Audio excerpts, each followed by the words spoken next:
चलिए अब हम बात करते हैं फ्रेश वाटर इन्वायरमेंट में रहने वाले ऑर्गेनिजम्स के बारे में। फ्रेश वाटर इन्वायरमेंट क्योंकि एक हाइपरटोनिक इन्वायरमेंट होती है, इसका मतलब क्या है कि इस इन्वायरमेंट में सॉल्ट की अमाउंट कम होती है, पानी की अमाउंट ज़्यादा होती है as compare to the body fluids of the organism. इनके ऑर्गेनिज्म के अंदर जो उसके बॉडी के फ्लूइड्स हैं वो हाइपरटोनिक होते हैं as compare to outer environment.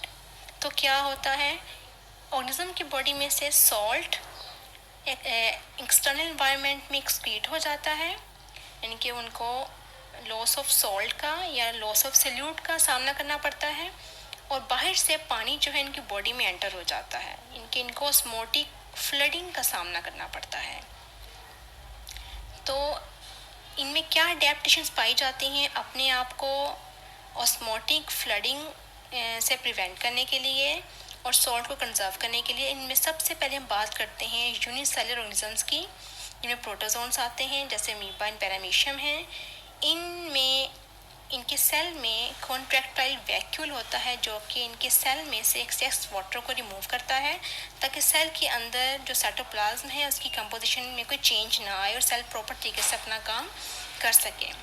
जबकि वर्टिब्रेट्स में जिनमें फिशेस आती हैं उनमें क्या अडेप्टेशंस हैं, they remove excess water by producing large amount of very dilute urine. यानी कि ये जो फिशेस हैं क्या करती हैं, ये डाइल्यूट यूरिन प्रोड्यूस करती हैं ताकि जो वाटर उनकी बॉडी में एंटर हो रहा है वो बॉडी में से यूरिन के थ्रू एक्सक्रीट हो जाए और सॉल्ट जो है बॉडी में कंजर्व हो जाए। इसके अलावा बॉडी में से सॉल्ट के लॉस को कंपनसेट करने के लिए ये ऐसी फूड इस्तेमाल करती हैं जिनमें सॉल्ट की मिकदार ज़्यादा होती है। इस तरह ये सॉल्ट के लॉस को कंपनसेट करती हैं। इसके अलावा इनकी गिल्स और स्किन भी एक्टिवली वाटर में से सॉल्ट की अपटेक करती हैं। एक्टिवली का मतलब है अगेंस्ट द कंसंट्रेशन ग्रेडियंट, क्योंकि आउटसाइड इन्वायरमेंट में सॉल्ट पहले ही कम है बॉडी फ्लूइड के मुकाबले में, लेकिन फिर भी इनकी गिल्स और स्किन जो है ये ब्लड वाटर में से सॉल्ट को अपटेक करते हैं एक्टिवली। अब आप इस डायग्राम को देखें, इसमें आपको एक फ्रेश वाटर बोनीफिश नज़र आ रही है। इसमें हम देखते हैं कि इनकी बॉडी से इनको किस तरह की जो है हालात का सामना करना पड़ता है। इनकी बॉडी में आप देख रहे हैं कि वाटर डिफ्यूज़ कर रहा है through gills and skin into the body, जबकि बॉडी में से गिल्स एंड स्किन के थ्रू ही सॉल्यूट्स जो हैं वो इन्वायरमेंट में जो हैं वो लॉस हो रहे हैं। अब ये इसको कंपनसेट कैसे कर रही हैं, फूड ले रही हैं जो कि सॉल्ट कंटेनिंग फूड है। इसके अलावा गिल्स के ज़रिए एक्टिवली अपटेक कर रही हैं सॉल्ट को और डाइल्यूट यूरिन प्रोड्यूस कर रही हैं ताकि जो सॉल्ट बॉडी से लॉस हुआ है इन्वायरमेंट में, एक्सक्रीट हो गया, उसको कंपनसेट कर सकें। अब हम देखते हैं कि टेरेस्ट्रियल इन्वायरमेंट पे रहने वाले ऑर्गेनिजम्स में को किन मुश्किलात का सामना करना पड़ता है इस इन्वायरमेंट में, और वो अपनी जिस्म में किस तरह ऑस्मो रेगुलेशन करते हैं। अब टेरेस्ट्रियल इन्वायरमेंट में सबसे ज़्यादा प्रॉब्लम जो ऑर्गेनिज्म को फेस करनी पड़ती है वो है evaporative loss of water. Evaporative loss of water का मतलब है इनकी बॉडी में से पानी इवेपोरेट होता रहता है और इससे इनमें डिहाइड्रेशन भी हो सकती है।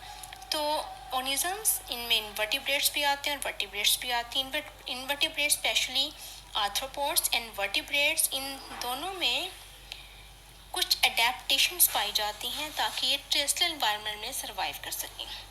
सबसे पहले अगर हम आर्थ्रोपोड्स या इनवर्टिब्रेट्स को देखें तो इनकी बॉडी सर्फेसेस ऐसी होती हैं जो कि इनकी बॉडी में से लॉस ऑफ वाटर को प्रिवेंट करती हैं। इंसेक्ट्स को देखें तो उनकी बॉडी के या इनकी स्किन के ऊपर, एपिडर्मिस के ऊपर एक वैक्सी एक्सोस्केलेटन या क्यूटिकल पाई जाती है, जैसा कि आपको डायग्राम में नज़र आ रही है कि ये जो लेयर है ये क्यूटिकल है जो कि एपिडर्मिस के ऊपर है और ये वैक्सी होती है और इम्पर्मिएबल होती है, बॉडी में से पानी को लॉस नहीं होने देती। क्योंकि वर्टिब्रेट्स में मल्टी लेयर डेड केराटिनाइज स्किन पाई जाती है जो कि उनकी और एनिमल्स में से इवेपोरेटिव लॉस ऑफ वाटर को प्रिवेंट करती है।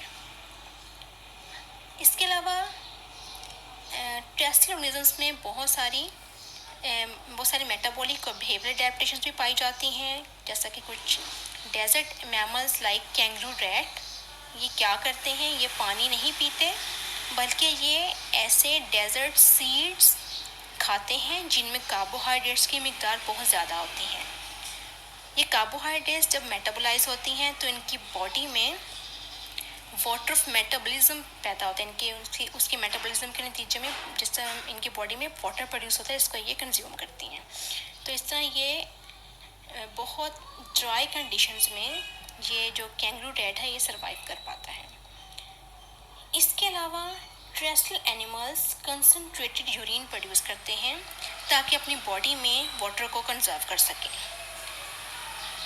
टेरेस्ट्रियल एनिमल्स में एक और खूबी पाई जाती है कि इनमें डिहाइड्रेशन को टॉलरेट करने की एबिलिटी होती है और ये डिफरेंट एनिमल्स में डिफरेंट होती है। इसको हम एनहाइड्रोबायोसिस कहते हैं। ये हुआ हमारा आज का टॉपिक जिसमें हमने पढ़ा ऑस्मोरेगुलेशन इन एनिमल्स, और इसमें हमने 3 तरह की हैबिटेट्स में रहने वाले जो ऑर्गेनिज्म हैं उनको हमने डिस्कस किया, उनमें पाई जाने वाली एडेप्टेशंस को डिस्कस किया। उम्मीद है कि आपको ये लेक्चर समझ आ गया होगा।